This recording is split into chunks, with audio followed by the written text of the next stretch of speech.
Hello. Episode के starting में एलिबिना बोलता है कि मेरा पैर अच्छी तरीके से ठीक हो चुका है। तुमने मेरी अच्छी तरीके से खातिरदारी की है दूरिनो। मैं अगली ज़िंदगी में एक स्ट्रॉन्ग बॉडी के साथ पैदा होना चाहता हूँ। दूरिनो बोलता है मैं तो अमीर होना चाहता हूँ और एक नोबल की तरह दूसरों पर हुक्म करना चाहता हूँ। एलिबिनी किमची से बोलता है हम अपने किंगडम जा रहे हैं, अगर तुम्हें हमारे साथ आना है तो बता दो। किमची बताता है मैं श्योर नहीं हूँ, मुझे तो मेरा नाम तक नहीं पता। जब मैं पहले इस गांव में आया था सारे लोग मुझसे डरे हुए थे। क्या मैं एक ऐसा आदमी हूँ कि मेरा कोई वेलकम ही नहीं करना चाहता। एल्बिनी उसे उसके क्लॉथ्स को बदलने की सलाह देता है।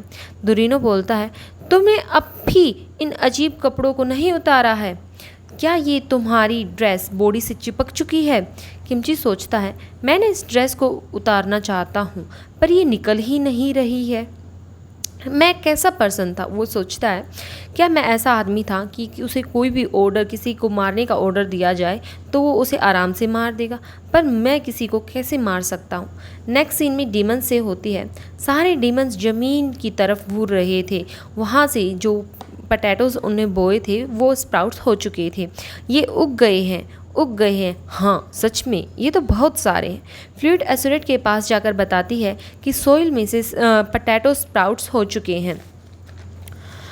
तभी क्रेडोस आता है, वो वहाँ पे उनको बोलता है कि हमारा एक स्टेप कंप्लीट हो चुका है, अब अगला स्टेप है हीलिंग। हमारे जीनियस शेफ हार्तोक आपको इसे एक्सप्लेन करके बताएंगे। हार्तोक बताता है हीलिंग का मतलब है स्प्राउट्स के बेस को जेंटली सॉइल से कवर करना।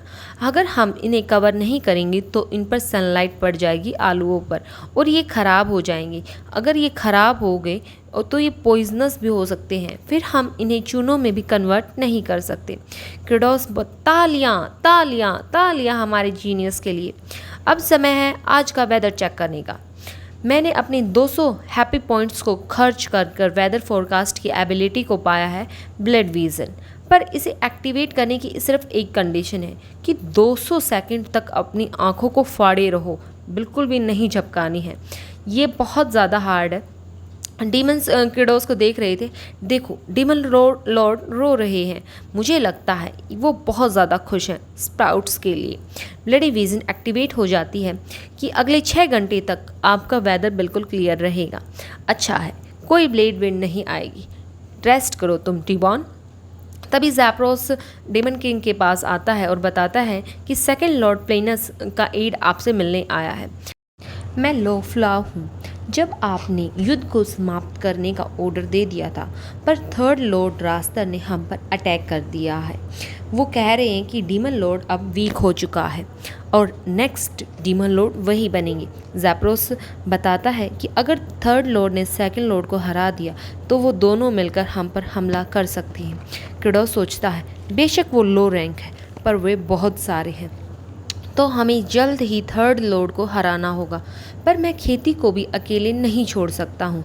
सेकंड टेरिटरी तो धरती के नीचे है, बहुत ज़्यादा नीचे। The swamp of decay game के कंपैरिजन में रियल वर्ल्ड में ये 10 गुना ज़्यादा गहरा है। अगर हम इस कुएं को यूज़ करते हैं तो हम जल्दी पहुँच सकते हैं, पर डीमन कैसल के अंदर आने वाला कुआं ये काम नहीं कर रहा है। पर रुको, मैं तो डीमन लॉर्ड हूँ। क्रेडोस 4 लॉर्ड्स में से सिरिगी को और बॉल को वोर में भेज देता है।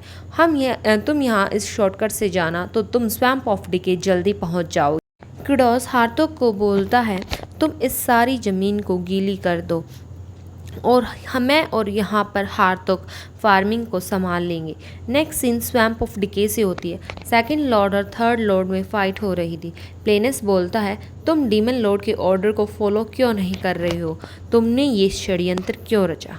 रास्तर बोलता है षड्यंत्र और मेरे पास कोई चॉइस नहीं थी। अगर हम इस लड़ाई को नहीं लड़ेंगे तो हमारी डीमन रेस तो ख़त्म हो जाएगी। प्लेनस बोलता है कि डीमन लॉर्ड ने बोला है कि धरती को हम उपजाऊ बना सकते हैं, हमें भर पेट खाना मिल सकता है बिना ह्यूमन से लड़ाई करे। रास्तर बोलता है ये कोई इशू नहीं है, लड़ाइयाँ तो हमारे इतिहास हैं, वो हमारा गर्व है। तभी रास्तर का हथियार बॉल के वेपन से उड़ जाता है। क्या 4 हेवनली रिंग किंग्स सिरिकी बोलती है, रास्टर तुम ठीक कह रही हो कि वॉरियर्स हमें फ़ाइट करना बहुत पसंद है, दूसरों को मारने में हमें बहुत ज़्यादा मज़ा आता है, फिर हम ऐसे कब बन गए। तभी फ्लूइड अपने पापा को खेत में आने के लिए बोलती है, पर हमें अब समझ आ रहा है कि बिना किसी को मारे और किसी को बचाने से हमें उतना ज़्यादा गर्व और भी ज़्यादा हो सकता है। So thank you guys for watching my video.